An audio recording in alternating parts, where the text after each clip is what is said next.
Um dos argumentos contra privatizações de estatais é: ah, vamos vender a preço de banana, a gente não pode fazer isso.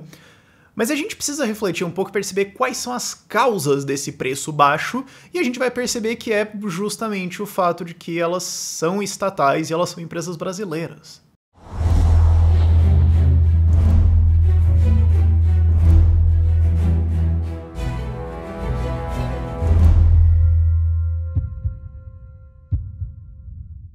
E claro, a gente precisa lembrar sempre que o argumento para privatização de estatais não é faturamento, e sim redução de ineficiências. É economicamente impossível que uma empresa estatal seja tão eficiente quanto uma empresa privada, e se você liberá-la para concorrência, ela vai quebrar, então você vai ter que ou ficar sustentando os prejuízos dela, ou cagar o resto do mercado para evitar que ele quebre e tudo mais, isso gera uma série de problemas, é melhor privatizar tudo e acabou. Esse é o argumento. O faturamento é só uma daquelas coisas que, assim, você fala... uns bilhão aí também não faz mal, né? De fato não faz mal. É muito bom em termos contábeis, né? Em termos fiscais, mas é uma consideração secundária. Não privatiza pra ganhar dinheiro nesse sentido. Mas o ponto é, ok. Você fala muito, mas a gente não pode vender as estatais brasileiras porque vai vender barato, tem que valorizar elas. Ou, e isso é um argumento que você ouve, assim, dos Bolsonaro e da esquerda também. Bom, eles falam assim, não, a gente nunca vai vender elas, né, porque a gente vai vender muito barato, vão se aproveitar da gente, daí a gente gastou com isso, blá, blá, blá. É um argumento um pouco diferente, mas na raiz é a mesma coisa. E também tem aquele saudosismo de, Vale foi vendida por um preço de banana e tudo mais. Então vamos entrar nos dados. Primeira coisa, Vale foi vendida por um preço de banana.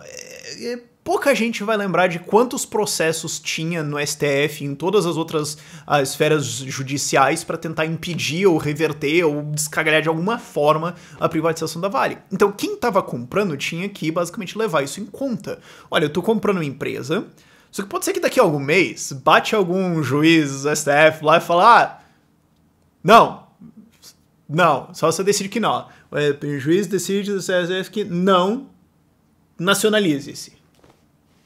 Isso é uma realidade no Brasil, especialmente na época que a Vale foi privatizada, cara. Se hoje você acha que o Brasil é mato, cara, naquela época era muito mais mato, cara. Era muito mais complicado o negócio. Fora que você tinha ainda todas as incertezas jurídicas de você comprar uma empresa de mineração que você operar no Brasil, com a possibilidade de governo se elegerem e nacionalizá-la de volta. Então, isso desconta no preço. É muito fácil ver como isso está acontecendo hoje, que é o que está acontecendo mais ou menos com a Eletrobras. Querem privatizar a Eletrobras. Aí vai lá o Lewandowski, um juiz do Supremo Tribunal Federal, e fala... Não pode decidir, um juiz do STF, monocraticamente, vou lá e decido que não pode vender essas porcarias sem a aprovação do Legislativo. Porque eu quis... Dane-se. Mas é inconstitucional. Eu sou a Constituição. Não gostou? Leva pro plenário. Daqui 3 anos a gente conversa sobre isso. Dependendo do caso, e a proposta, um dos meus brothers vai virar presidente do STF, ou seja, isso aí nunca vai ser pautado e vai ser isso aí mesmo e acabou. Tá entendendo? Porque a coisa desvaloriza um pouquinho. Porque assim, pensa assim, digamos, você é um cara, né? Você é uma empresa com 10 ou 20 ou 30 bilhões de dólares na mão. Certo? Não é pouca grana.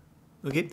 Você pode fazer várias coisas. Você pode levar esses dólares seus para qualquer lugar do mundo e comprar várias outras coisas por aí, ok? Vários governos vão te receber de braços abertos, falando, não, vem aqui, vem investir, vem gerar emprego e tudo mais.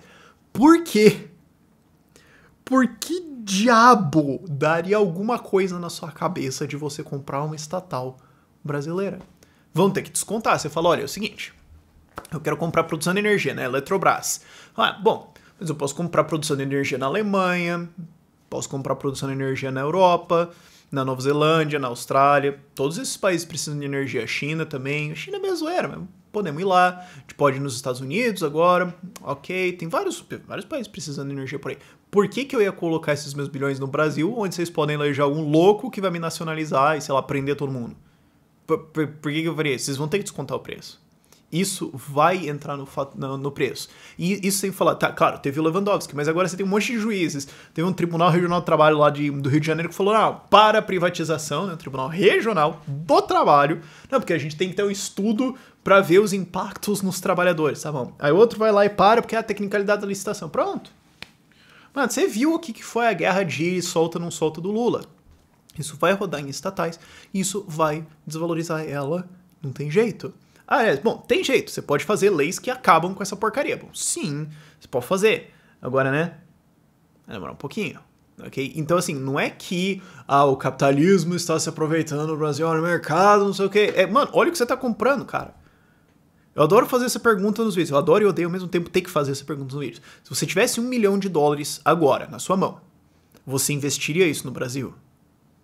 E aí você começa a entender o problema. Okay? É aí que você começa a entender o que está acontecendo. Outra coisa que desvaloriza as empresas brasileiras é uma lei anticorrupção que ela diz o seguinte: empresas são juridicamente responsáveis por atos de corrupção, mesmo que elas sejam vendidas. Okay? Isso aí, vários de vocês já sacaram o problema, mas o que isso significa? Olha, a gente tem os Correios, certo? E o que o Correio já teve de escândalo de corrupção? Ou uma Petrobras. Ok, daí você tem os Correios. O Correio já teve vários escândalos de corrupção, você já teve vários problemas dentro do Postales, né, que é o Fundo de Aposentadoria dos Funcionários Públicos, dos funcionários dos Correios, e seja lá quem for, seja lá qual for a empresa que compre os Correios, vai ser legalmente responsável por coisas que sejam descobertas no futuro. Então, digamos, você vai lá e compra os Correios. Beleza. Aí, o que acontece? O partido que controlava os Correios resolve se vingar do Estado, né? Se vingar do governo, não do Estado, né? Do governo. Fala, bom, a gente sabe de uns esquemas de corrupção lá dentro, que a gente meio que tava fazendo, né? Então a gente pode revelar isso, né? Meio tentando se proteger, ou revelar o antigo, né? Porque tinha um outro, e daí a gente entrou, melou o antigo e colocou o nosso. Então a gente revela o antigo, e daí essa empresa agora vai se ferrar lindamente. Porque se você comprar uma estatal dessas no Brasil, você vai ter, você vai ter 1 milhão mais ou menos de funcionários públicos que podem estar revoltados com isso, você vai ter todos os funcionários da empresa revoltados com você vai ter vários partidos de esquerda e direita revoltados com você, e todos eles vão tentar encontrar algum jeito de ferrar você, basta eles encontrarem algum esqueminha de corrupção e ferrar você. Isso será fatorado no preço, não tem jeito. E assim, isso vale para a estatal de camisinhas brasileira que recentemente faliu. E para os Correios e para uma Petrobras também. Agora você fala assim, bom, quanto que vale a Petrobras? Você pode fazer uma análise fundamentalista, né? O que eles têm? Valor de mercado, o que eles têm? Bom, isso aqui tem esse valor e tudo mais, agora vamos colocar descontos. Possíveis indenizações e gastos jurídicos que podem decorrer de crimes de corrupção que podem ser descobertos na Petrobras nos próximos 10 anos. Quanto que isso vale? O Petrolão foi 42 bi. Mas e aí? Quanto vale isso? Você vai chutar. E você vai chutar alto. Você não vai chutar baixo. Você vai falar, acho que dá 2 trocos e uma corrida de Uber do Galeão pro Santos Dumont. Não vai ser isso, cara. Vai ser um desconto forte. E não tem como você resolver. Vamos revogar essa lei. Bom, então, se você revogar essa lei, o que vai acontecer é que você faz um puta esquema de corrupção, vende a empresa, você pode dar um jeito de quebrar ela, inclusive, passa umas leis e ferra ela, e outra e tudo mais, e pronto, tá tudo absolvido. Então isso é um jeito de você evitar que esses crimes sejam jogados para debaixo do tapete por causa de outras coisas que aconteceram. Então assim, não tem muito o que fazer e isso desconta o valor das empresas brasileiras. Então não vamos privatizar por causa disso. Vai ter que privatizar. E quem comprar vai ser alguém de muita coragem. E isso é uma consequência de decisões passadas, de ter essas estatais em primeiro lugar. Essa é outra daquelas lições de... Isso é uma das consequências de ignorar a realidade, de achar que você vai criar uma estatal e dar ela na mão de políticos, dar bilhões de reais ali e não vai dar nada. E o que acontece? Você pode falar, então vamos fazer um pensamento de longo prazo.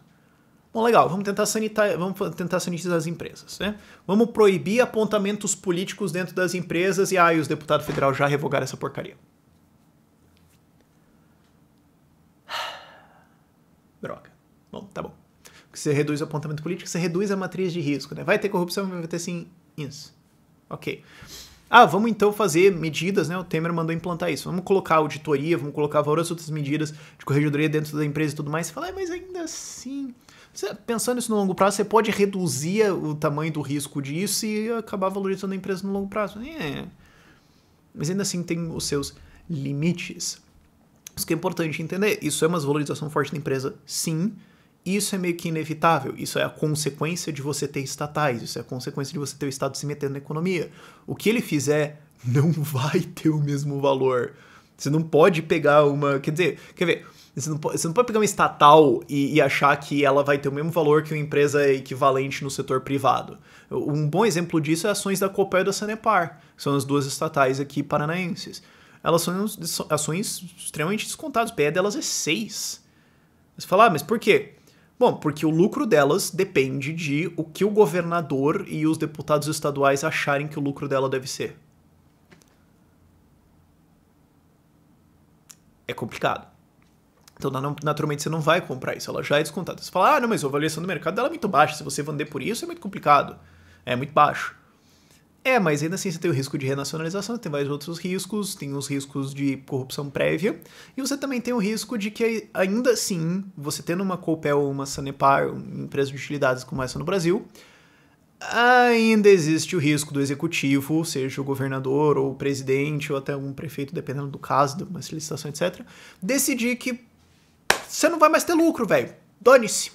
Porque isso foi o que aconteceu com a Dilma. A Dilma chegou lá e falou, olha, é o seguinte, estamos baixando o preço da energia elétrica na canetada e não vai dar errado. E dela quase quebrou o setor elétrico brasileiro.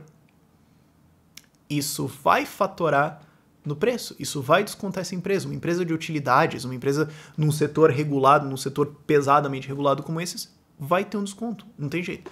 O que você pode fazer é remover todas as regulações e transformar isso no livre mercado.